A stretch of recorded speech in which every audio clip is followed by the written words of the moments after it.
네, 저희가 4위로 꼽은 소식, 안경환 후보자의 낙마로 공석이 된 법무부 장관 후보자 자리에요. 새로 임명된 인물입니다. 박상기 후보자 이야기 나눠보겠습니다. 오늘 청와대 박수현 대변인의 인선 발표 내용 먼저 듣고 이야기 이어가겠습니다.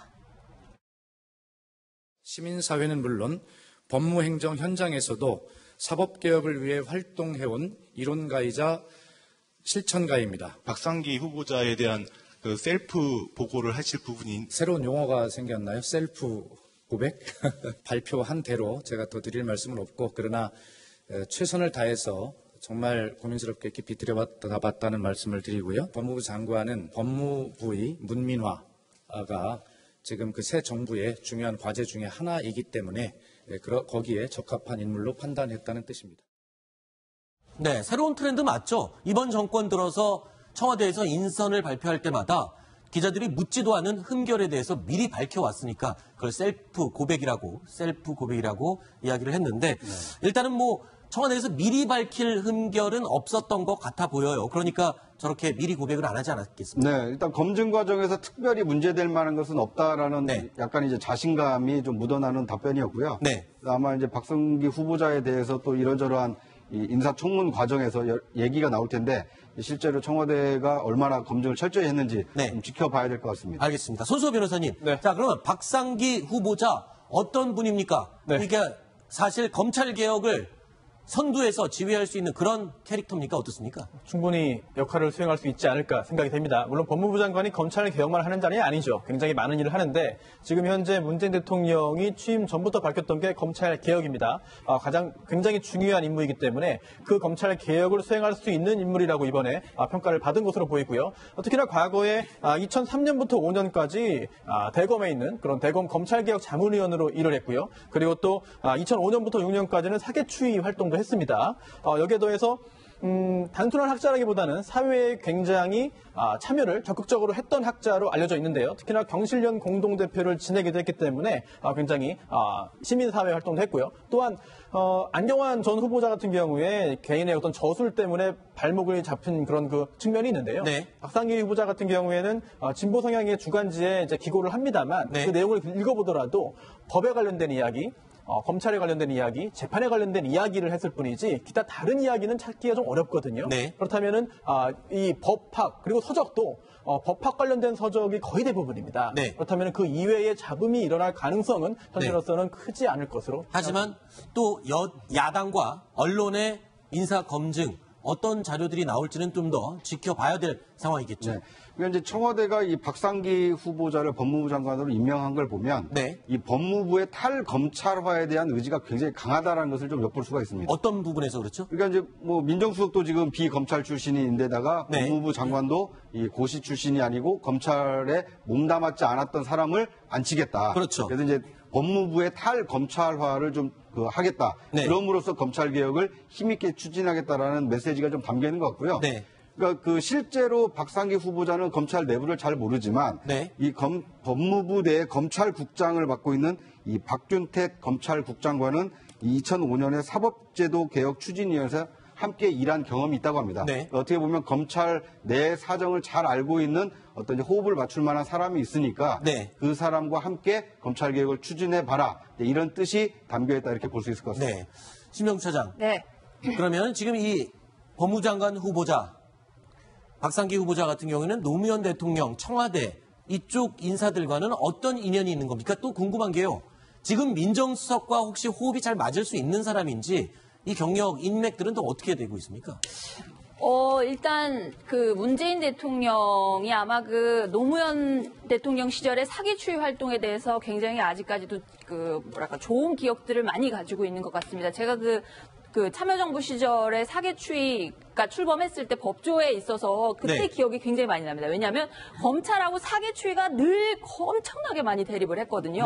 예를 들어서 그 당시에 검찰의 관행이었는데 자백 위주라든지 검찰 조서 같은 것들을 재판에 제출하는 거 이런 검찰 중심의 어떤 재판 관행이 그 사개추위가 공판을 중심으로 해야 된다. 모든 사실관계는 밀실이 아니라 공개되어 있는 법정에서 사실관계를 가리는 게 우선돼야 된다. 이 얘기를 굉장히 관철을 했거든요.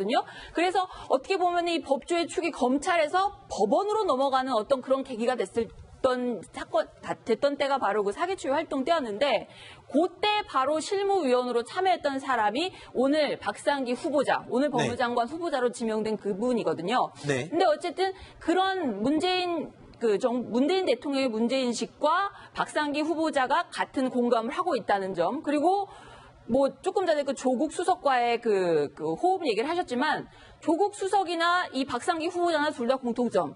사시 출신이 아니잖아요. 그렇죠. 사시 몇 기다. 법무장관 후보자들 중에 제가 기억하기로는 비사시 출신 후보자, 만약에 인사청문회까지 통과하고 임명이 되면 60몇 년 만에 아마 처음일 겁니다. 네. 법무장관에 사시 출신이 아닌 사람이 가는 게. 게다가 민정수석도 역시 사시 출신이 아니잖아요. 두 사람 공통점이 있고요.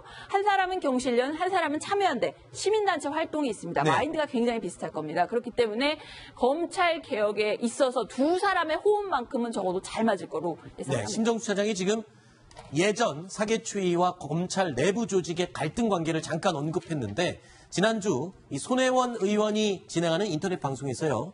검찰 개혁을 반대하는 움직임 또는 음모와 관련된 이야기가 언급됐습니다. 어떤 내용일까요? 한번 들어보시죠. 그 이번에 그러면 안경환 그 장관 후보 사건도 검찰에서 좀 두려워서 이런 비리들이 나온 건가요? 심지어 그런 얘기까지 있는데 이게 또 뭐 정확히 그런 건지 확인까지는 못했는데 자기들끼리 모여가지고 대통령이라고도 안 하고 무나무개가 그다음에 민정수석도 아니고 조뭐라는 어디까지 저럴 수 있나 한번 해보자. 이런 얘기들을 한다는 거예요. 그리고 과거의 경험에 비춰봐서 그런 사람들이 있을 법한 조직이에요, 실제로. 그러니까 과거에 이 사람들이 정권 초기마다 다들 검찰 개혁을 한다고 내세웠지만 결국은 실패한 역사들을 이 사람들도 체득을 해서 알고 있잖아요. 그러니까 니들이 이번에는 다르다고 하지만 그래, 법무부 장관 한 2명만 연속 낙마시키고. 그렇지, 나와봐 또. 좀 나와봐. 네, 한번 해보자. 해보자 이거구나.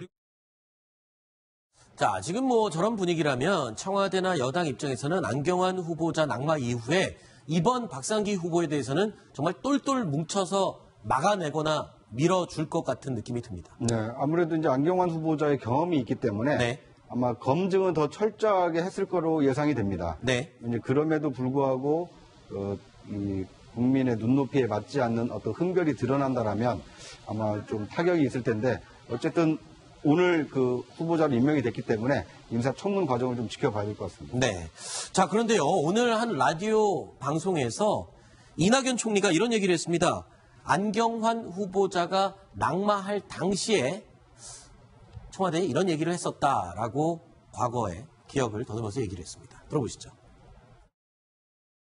지나간 얘기인데요. 사실은 안경환 후보자의 경우에는 자퇴하시기 전에 몇 시간 전에 제가 재고하는 게 필요할 것 같다는 얘기를 청와대에 전달한 일은 있습니다. 본인께 도리가 아닙니다만은 기왕에 말씀이 나왔으니까 처음으로 공개를 합니다. 저뿐이었겠습니까마는 저로서는 이건 재고가 필요할 것 같다 하는 저의 판단을 말씀을 드렸습니다.